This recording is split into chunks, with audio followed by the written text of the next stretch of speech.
So, hey guys, I am Elena from Korea International Jeju, and I teach macroeconomics in We Learn to Share. The first lesson that I'm going to teach you guys today is called the Circular Flow and the GDP. So, as you can see here, there is a diagram that shows how the ideal circular flows looks like. So there are two major components in our economy: the household and the firms. They are important because they have a clear relationship in the resource market, which is a market where people share factors of production, and the product market, where households and firms exchange market for goods and services. So let's first look at the resource market. The factor of production that the households provide for the firms is labor. Labor is a type of factor of production where people actually use their techniques and time to create a service or a product. For example, if I work at a factory for Samsung, I'd likely create phones or laptops. And for that cost, the firms would pay me wages, which is also a factor of production. Then let's go to the product market. When you look at the product market, the households pay money to the firms. You can see that the flow of the money is going from the households to the firms. But why are they paying all that money to the firms? That is because the firms provide goods and services to the households. For example, let's go back to the Samsung example. Samsung would sell me let's go to the Z Flip for me. Then I would need to pay for that with my own money, which I got from the wages paid by the firms. However, there are other factors that are involved in this circular flow, such as the government, the rest of the world, and the financial markets. Let's learn how the government is involved in these activities. First of all, the government gets taxes by households and firms. So, both of these components of the economy pay taxes. But then, in return, the government pays transfer payments. Transfer payments are like social security and like scholarship, which we will talk about a little bit later. And the last one is they also buy goods and services. So an example of this may be all the supplies that we use in a governmental school. Since our school is ran by the government would have paid companies that make school supplies to construct the entire school. The other one, the rest of the world, how do they participate in this relationship? They participate in export and import. This is very important because if I say that I live in the US and the United States participates in export and import with many other countries, right? So that can be seen as the flow of the money and a service and goods all over the world. And last of all, the financial markets. This may be a little bit confusing to understand. However, they first of all borrow government money. So our governments also borrow money from these financial markets, which is why the United States is in such debt right now. And another case may be households making savings and lending money.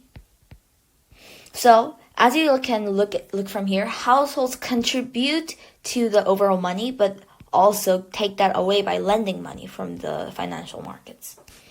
The third one is the rest of the world. The rest of the world also borrows money from the financial markets in order to participate in import and export activities and also stock. Okay, so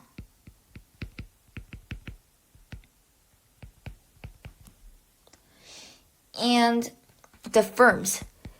Firms also have financial relationship with the financial markets because they need to lend money from those markets in order to make developments in their own firms.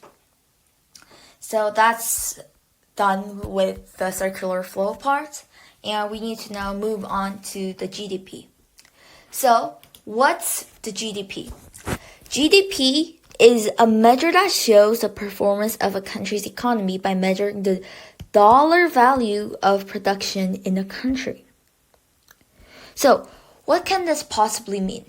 So it is basically the economic productivity measured in number in a certain country in a certain amount of time, which is usually 1 year or a quarter of a year. The purpose of measuring the GDP is to measure the production within the economy given a certain time. And these are the characteristics of GDP, and we'll go through every one of them. So it includes the entire market. So it does not only mean that it's like whenever we buy goods, but it also includes when we pay money for services.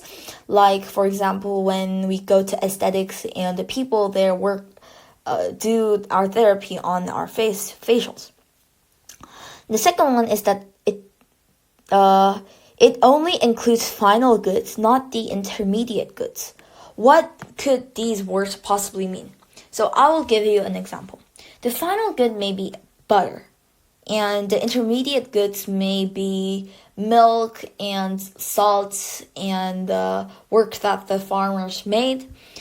So it's basically the ingredients that are needed to make the final goods, but they're not counted in the GDP. The GDP also does not include second-handed goods.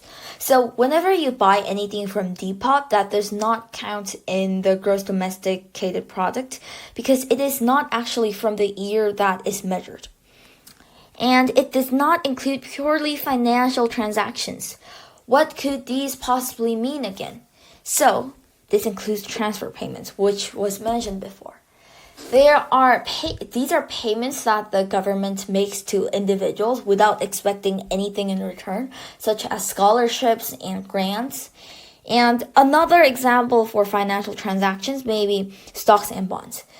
These only include financial movements, so it does not include goods or services. The other one is services provided by no money. This is not included in the GDP. For example, a mother taking care of her children by not getting paid anything, that cannot be counted in the GDP. Also, foreign produced goods cannot be counted in the GDP because as you can see in the actual meaning of GDP, it's gross domesticated product, not gross foreign products, right? And there are 3 ways to measure the GDP. The first one is summing up the value of goods and services produced in the country. And the second one is the factor of income earned by households. However, the most important and the area that the macroeconomics will focus on is the value of spending on domesticated products. So we will learn how to measure this right now. So it's basically C plus I plus G plus XN. So what could these mean? First of all, C means consumption spending. It includes durable goods and non-durable goods and services. Durable goods can mean something that lasts, like books, but non-durable goods are something that we can spend up quickly and easily, like food. And I is investment spending. It's not necessarily about stocks, but it's how machinery and tools bought by business for their own development.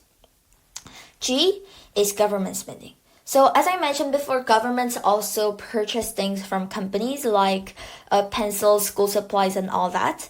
And XN is the next export. So it is the import value taken away from the exported value, because imported value is a foreign production value, and this may be negative. So we covered about the circular flow and the gross domesticated product today. I hope you enjoyed, and let's meet in the next video. Bye!